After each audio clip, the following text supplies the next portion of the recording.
కృష్ణుడు శంఖం పూరించనే రాముని తీరు శ్రీరాముని తీరు అచల్ సమరం చేద్దామంటూ సైన్యం కదిలొచ్చనే హనుమంతుల తీరు ఇది ఆంధ్రుల పోరు ఒక యుద్ధం పుట్టింది సీమాంధ్రుల కోసం ఈ రాక్షస పాలననే చేస్తాము రాగంతం మీ కత్తులకు నెత్తులను వంచదు మా పౌరుషం దుమ్ దుమ్ దుమ్ తాం దుంకాడుతాం దుమ్ములేస్తుంటే పసుపు చెండెగరేస్తాం దుమ్ దుమ్ దుమ్ దుమ్ తాం దుంకాడుతాం జనగర్జనతో చంద్రన్న గెలుపును చూస్తాం.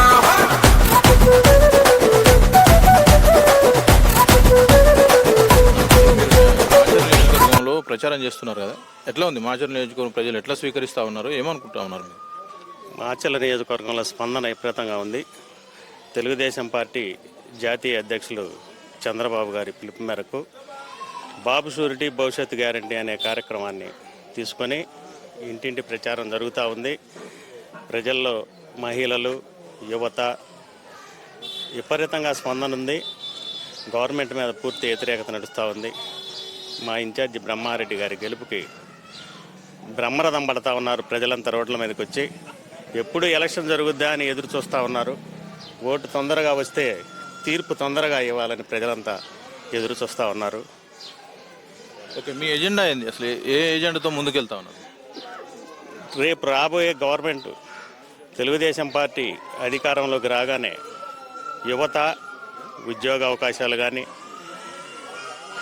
ప్రతి ఏ కార్యక్రమం నిత్యావసర సరుకులు కానీ ధరలు విపరీతంగా పెరిగిపోయాయి. బాబు గారు వస్తేనే ఈ ధరలన్నీ కంట్రోల్ అవుతాయి, యువతకు ఉపాధి వస్తుంది అని ప్రజలు బ్రహ్మరథం పడటం జరుగుతూ ఉంది.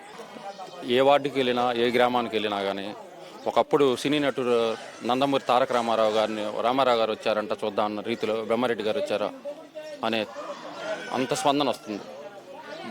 ఎట్లా స్వీకరిస్తాం జనాలు, అసలు ఏమనుకుంటా ఉన్నారు? ఏమని లేదు, 4 సార్లు గెలిపించినా కానీ ఎక్కడ అభివృద్ధి లేదు. ఈ నియోజకవర్గంలో తాగటానికి సరైన నీరు, వాటర్ పైప్ లైన్ లేదు. కొత్త వ్యక్తి, గతంలో ఈ కుటుంబం నుంచి 2 ఎమ్మెల్యేలుగా ఎన్నికయ్యారు.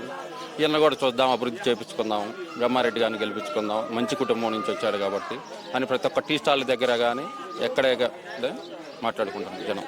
ఓకే, ఇప్పుడు 5 సంవత్సరాల నుంచి 5 సంవత్సరాలు వైఎస్ఆర్సీపీ ఇక్కడ పరిపాలించింది కదా, ఎట్లా ఉంది వాళ్ళ పరిపాలన? ఎట్లా ఉంది, బాగాలేదా వాళ్ళది? అసలు ఎక్కడ లేదు. గత టీడీపీ ప్రభుత్వంలో వేసిన రోడ్లు, వాటర్ పైప్ లైన్లు తప్ప వాళ్ళు దాచుకోవడం తప్ప ఎక్కడ అభివృద్ధి చేసిన దాఖలు. నాగార్జున సాగర్ నెత్తి మీద ఉంటే తాగడానికి నీళ్లు నోట్లోకి రావటం అలాంటి దుస్థితి ఉంది మాచర్ల నియోజకవర్గంలో. చేస్తూ ఉన్నారు కదా, టీడీపీ నుంచి ప్రచారం చేస్తూ ఉన్నారు. ఏంది మీ ఎజెండా ఏంది అసలు? ఏ విధంగా మీరు ముందుకెళ్తా ఉన్నారు ప్రజల్లోకి?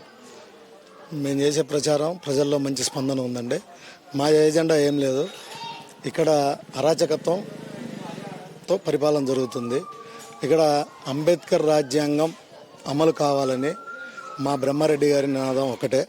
దాంతో ప్రజలందరూ కూడా విపరీతంగా మా ప్రచారాన్ని వాళ్ళు బయటకు వచ్చి స్వచ్ఛందంగా ఇళ్ల ముందు కానీ పైన డాబాల మీద ఉన్న వాళ్ళు కానీ వచ్చి బ్రహ్మారెడ్డి గారిని చూడటానికి కానీ బ్రహ్మారెడ్డి గారికి వాళ్ళ మద్దతును తెలుపుతున్నారు.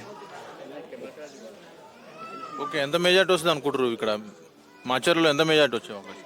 ఖచ్చితంగా 35,000 నుంచి 40,000 దాకా అది ఖచ్చితంగా మెజార్టీ. ఇక్కడ ఇప్పుడు ఈ టౌన్ వరకు చేసినా ఎంతవరకు ప్రచారం ఎంతవరకు చేసారు మీరు? ఎంతవరకు అయిపోయింది మీ ప్రచారం? టౌన్లో దాదాపు 70% అయిపోయిందండి.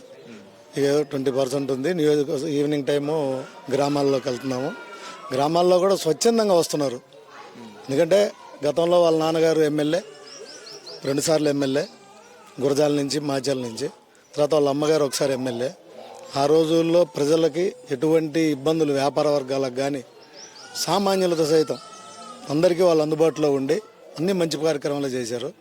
ఈ 4 సార్ల నుంచి ఇక్కడ కొన్ని పొరపాట్ల వల్ల సీట్లు లేటుగా ప్రకటించడం వల్ల కానీ దానివల్ల కొంచెం ఇబ్బంది జరిగి ఇక్కడ తెలుగుదేశం పార్టీ గెలవలేకపోయింది. ఓట్ బ్యాంక్ మాత్రం తెలుగుదేశానికే ఉంది. నాయకత్వ లోపం వల్ల జరిగింది. ఇప్పుడు ఆ నాయకత్వాన్ని పూడ్చడానికి మా చంద్రబాబు గారు 3 ఏళ్ల క్రితం తీసుకున్న నిర్ణయం బ్రహ్మారెడ్డి గారిని ఇక్కడికి పంపించడం.